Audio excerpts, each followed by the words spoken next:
waliwo ekintu ekinsanyusa weewaawo ng'ate kinnumidde ebbanga kya kadongo kamu. Naye ndowooza ogutaggwa ke guboolanya abataka nakyo tukijjewo. Abaweereza b'akadongo kamu, abasaasaanya b'akadongo kamu, aboogera ku kadongo kamu, n'abayimbi b'akadongo kamu. Erinnya Livingstone Kasozi kiri baswaza okulaga ensi nti nalyo mweriri ku mpagi ezikola kadongo kamu. Muwulira mufiirwa ki ne Kasozi okumuwa ebimuli bye?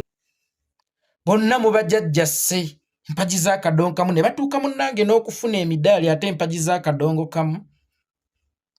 Ne Livingstone Kasozi erinnya lye mulituddeko temwagala kukikkiriza nti naye feesi mu kadongo kamu ate feesi ey'amaanyi akatali ka feesi. Naye ekinneewuunyisa Kasozi gwe mukweka ate mu buli byafaayo by'omuntu mwali. Interview muzikoze ze muyita ez'ab'amaanyi. Mu profilinze abantu be muyita ab'amaanyi basudde bakafeero basibatta basibadduka ba Peter Baligidde n'abalala bangi. Stone Kasozi mumukwese naye ate weesanga mu buli profile Kasozi waali. Either nga supporter, either nga manager, either nga eyaleeta, either nga eyazannya. Ayinza okuba teyali muyimbi w'amaanyi kusinga bano be mu profilinga. Naye bano be mu profilinga amannya gaabwe gatudde ku lya Kasozi. Gw'ate basudde singa abadde akyali mulamu asobola okutuula wali annyonnyole ku bulamu bwe wadde ng'aba yakyawa Kasozi n'atateekamu Kasozi. Ebyo byafaayo biba bijjudde biba biweze kubanga basudde ggwe gw'omanyi si ye mwana wa Nnamyalo. Yono omuyimbi asobola okukunnyonnyola basudde omuyimbi nga temuliimu Stone Kasozi kubanga oli owa Nnamyalo toyagala kumanya oyagala ono omuyimbi yakikola ate yatuuka atya ggwe okumulaba n'okumunyumirwa. Pawulo osobola okunnyonnyola ebyafaayo byo basinga Pawulo abadde akyaliwo ng'asobola okwennyonnyolera ebyafaayo ebyo n'ajjamu erinnya Stone Kasozi. Waliwo empagi ndowooza eri invisible etalabwa mu kadongo kamu kyokka ng'ate erabika yeesingamu n'amaanyi. Bagiyita Livingstone Kasozi kubanga be mutwala ng'empagi z'akadongo kamu zonna zitudde ku concrete gye bayita Livingstone Kasozi. Yali manager mulungi, yali mutungirizi mulungi mu bino eby'okuyimba, yali scout mulungi. Nga n'ekyo ky'onyooma ye asobola okukiraba mu golodi munda oyo basudde amanyi. Ayina ekibiina mwe baamugobako eky'entebe Gita Singers ekyakulirwanga Musiraamu Sulaiman Mayanja, Dani Mugula n'abalala. Atali Dani Mugula omu ku badirector n'aga ono tagenda ssanyusa bantu mutwale eri ne bagoba. N'agenda eyo Kawempe oba wali ekibiina bakiyitanga Kawempe United. Teyabandaalayo naye Stone yamukubako eriiso eri n'awuliriza eggono lye eri n'obuyiiya bwe obwa awatali kubuuza wadde okuwannaanya n'amuyingiza olukwata Gita Singers. Ng'ensi emummye omukisa nga tefudde ku kyali munda yeetunudde kungulu Stone n'amuleeta. Erinnya Stone Kasozi, erinnya Stone Kasozi muliwe ku kitiibwa. Ate ne mube mutenda amaanyi alabika abasinga hiiti Kasozi yalina omukisa kubanga ne kwabo ojja kwesanga tewali yali atunze ku teepu nga Stone ze yatunda.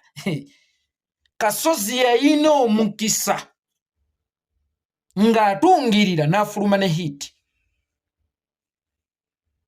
era neetunda n'okusingiza abeetegese oba ab'ebitone ensi bye yakkiriza edda nti b'amaanyi. Atali wa kitone n'ajja n'abeesikuizingamu nga yajjanga omutegesi mu bidongo oba omuwozi w'abayimbi n'abafulumizaamu tyoni gye bayita mpanga gw'omuzannyo. Gw'empanga obuyinza obugjewa kw'osinzidde olyoka okuba ennyoka engeri eyo.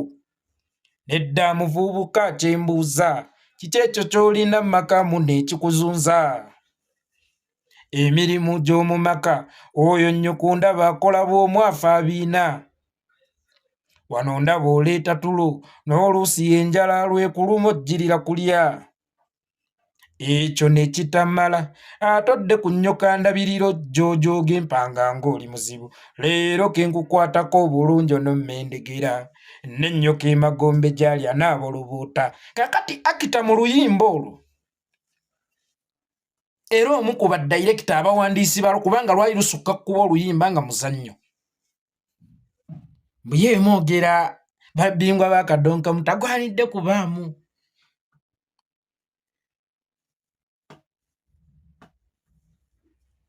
Yayimba Nababi ow'embikko, yayimba Nalweyiso komawo nnyambe ne Duniya weeraba.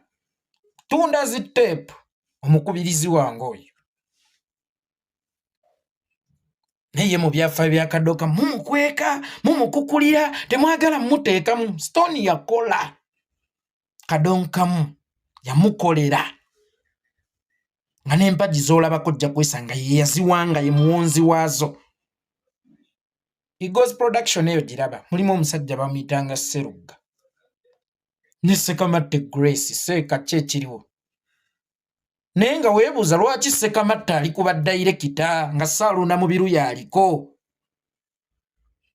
Emmere ebawoomerera mu ffumbiro naye wabaawo ebikolebwa eri mu kiyungu emmere eno okutuuka okubawoomera mutendereza abagabudde. Bassekamatte abo baabanga mabega mu Eagles naye nga tebabata olwo Sserugga lwe yeekyanga ngenda kuva mu Eagles. Emitingi ne zituula bantakke Bajjeno Katumba wamala Sserugga agenda naye nga mulabi ki goyinza okuga nti Sserugga agenda va mu Eagles n'atakusooza agende. Naye nga bano abakusanyusa gwe boolaba bamanyi obuzito bwa Sserugga munda kati ye Sitooni eno mu ndongo ya Kadonkamu. Ayinza okuba kungulu teyali wa kitalo nnyo weewaawo era yali. Naye gwe musingi ogwakwatira Kadonkamu eyakyaka. Sijja kugamba ogwakwatira Kadonkamu. Waliwo Kadonkamu waaba omukazi Nabutono Eri Wamala ow'edda gy'ataano. Ne wabaawo ono jjajjaffe Ssebadduka. Ne wabaawo Bamatiya Kyakamala.